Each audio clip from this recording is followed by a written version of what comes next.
అనుమానాస్పద స్థితిలో మృతి చెందిన వైఎస్ వివేకానంద రెడ్డిది హత్యేనని పోస్టుమార్టం ప్రాథమిక నివేదికలో తెలిసినట్టు సమాచారం. ఆయన శరీరంపై 7 కత్తిగాయాలు ఉన్నాయని వైద్యులు తమ నివేదికలో వెల్లడించారు. 1998 నుంచి వైసీపీ కుటుంబాన్ని టార్గెట్ చేశారని వారు చెప్పారు.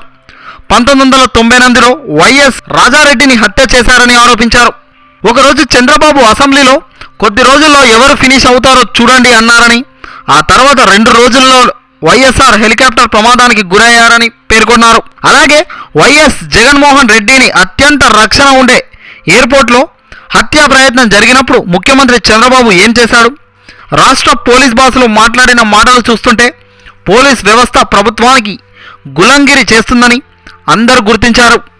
ఇప్పుడు దివంగత ముఖ్యమంత్రి వైఎస్ రాజశేఖర రెడ్డి సోదరుడు వైఎస్ వివేకానంద రెడ్డి హత్య కుట్రను అమలు చేసింది టీడీపీ నేత ఆదినారాయణ రెడ్డేనని వైసీపీ నేత విజయసాయి రెడ్డి ఆరోపిస్తున్నారు. ఆదినారాయణ రెడ్డి నీతి జాతి లేని వ్యక్తి అని, మనిషి కాదు దుర్మార్గుడు అంటూ ఆగ్రహం వ్యక్తం చేశారు. శుక్రవారం ఆయన మీడియాతో మాట్లాడుతూ వివేకానంద రెడ్డి హత్యలో ఏపీ సీఎం చంద్రబాబు నాయుడు, ఆయన కుమారుడు నారా లోకేష్ సూత్రధారులన్నారు.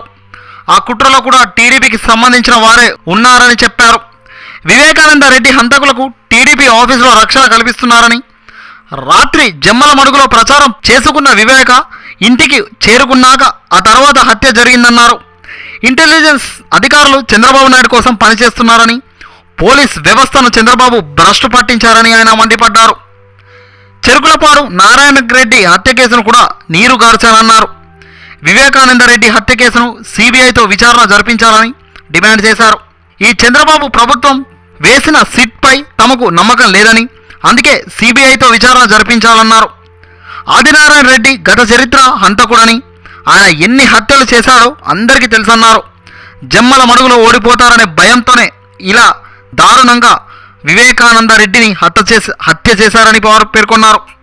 హత్యలో భాగమైన ప్రతి ఒక్కరికి తగిన శిక్షలు అమలు కావాలని వైసీపీ నేతలు కోరుకుంటున్నట్లు స్పష్టంగా తెలుస్తుంది. చూడాలి రాబోయే రోజుల్లో ఏం జరుగుతుందో మరి.